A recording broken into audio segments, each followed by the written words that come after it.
You're exposed to such a wide variety of topics that do require research that then when you go into class or when you try to have, just a conversation with anyone, you're already exposed to such a wide base of knowledge. And on top of that, I think that debate uniquely prepares you with sort of media literacy that I think in today's climate is just so important. The more sort of youth a lot of times are getting their information from social media and from unconventional platforms, which having a debate background really equips you to be able to adequately process and sort of gauge that information. Ayomide, Victoria, and Miller are 3 students involved in Newark, New Jersey's award-winning speech and debate program. Jonathan Alston is a debate coach there. Thank you to all of you. Thank you so much. Thank you. Thank you.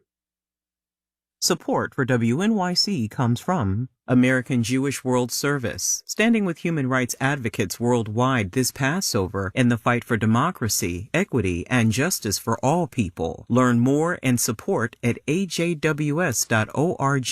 The New York Phil presenting Sound On. In the next installment, Kwame Ryan conducts new music by Mary Kayumjan, Hannah Kendall, Michelle Vandera, and Peter Utvish. May 10th at David Geffen Hall. Tickets at nyphil.org.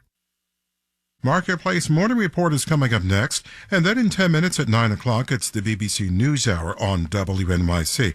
Let's check in with London and see what they're working on. Hello, London. Good morning, WNYC. I'm Rebecca Kesby, and on today's NewsHour, at least 50,000 Russian soldiers and conscripts have died fighting in Ukraine. The BBC has found some tactics are particularly deadly. We'll hear from Thailand's western border, where many have gone to dodge the draft, and what caused Dubai's record rainfall. That's BBC NewsHour coming up at 9 on WNYC.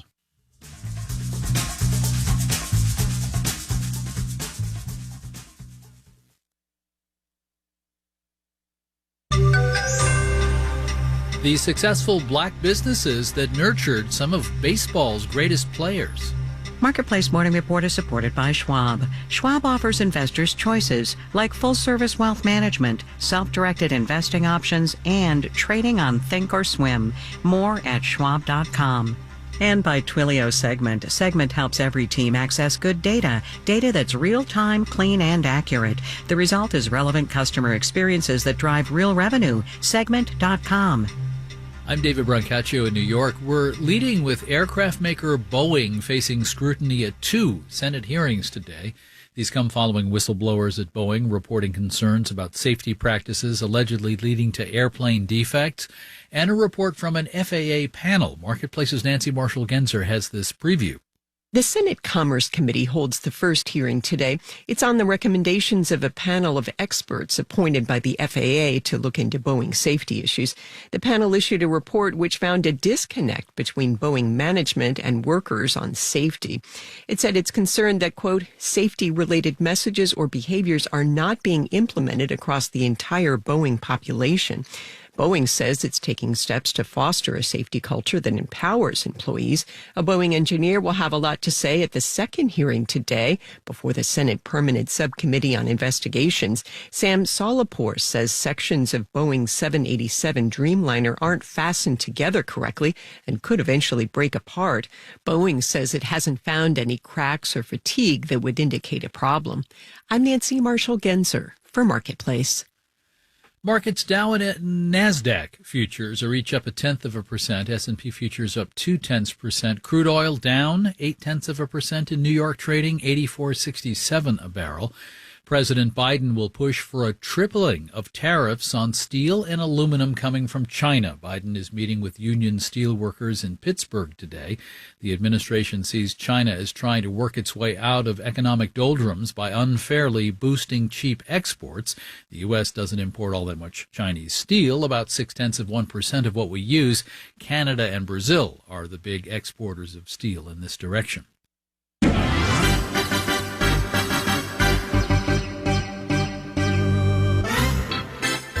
Marketplace Morning Report is supported by Bitwarden, the password manager used by millions for streamlined password management at home and at work.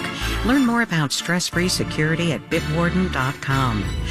And by C3 Generative AI, verified, traceable answers, secure, hallucination-free, LLM-agnostic, IP liability-free.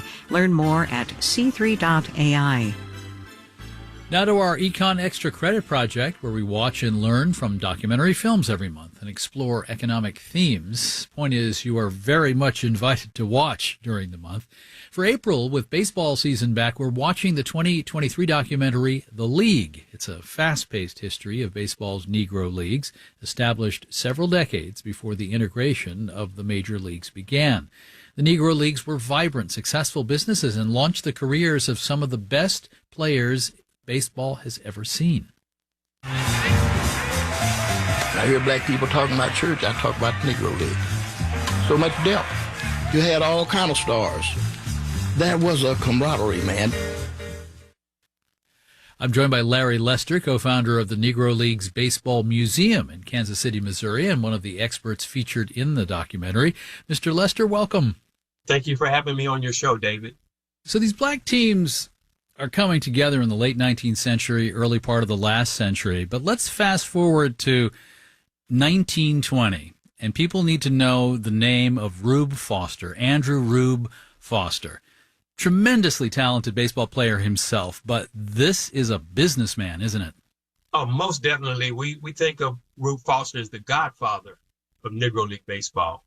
He was the innovator and the creator of the Negro National League, the first black league to survive a full season. Rube Foster got all these great independent teams that were prominent during that period in the upper Midwest. He brought all 8 teams together to meet at the YMCA in Kansas City, Missouri. And they created an articles of incorporation. They became a legitimate professional baseball league. And so we had our own league. And that was the essence of Rube Foster in his motto, "We are the ship, all else the sea." He was sailing against the tide of oppression and rejection from white America. And these leagues, were enormously influential, obviously, in baseball, but much more than baseball. Other industries, other parts of society drew energy from what was happening in baseball. What we find is, as we become more independent as entrepreneurs, we got Madam C.J. Walker and Annie Malone starting hair care products for black women. Back during that period, a black person could not buy insurance. So you have entrepreneurs like A.G. Gaston out of Birmingham who would sell an insurance policy for a nickel a week to black Americans. And so we had to feed ourselves, become independent. So it was great. Haberdashers, barbershops, nightclub owners were owned by black people at the time. So we come out of the Second World War, and the first black player to play in the major leagues in that era is, of course, Jackie Robinson, who comes from Kansas City. But that gets us to the central irony of watching the league, right? The fight for civil rights, the fight against segregation spells the end for a treasured resource, the Negro Leagues.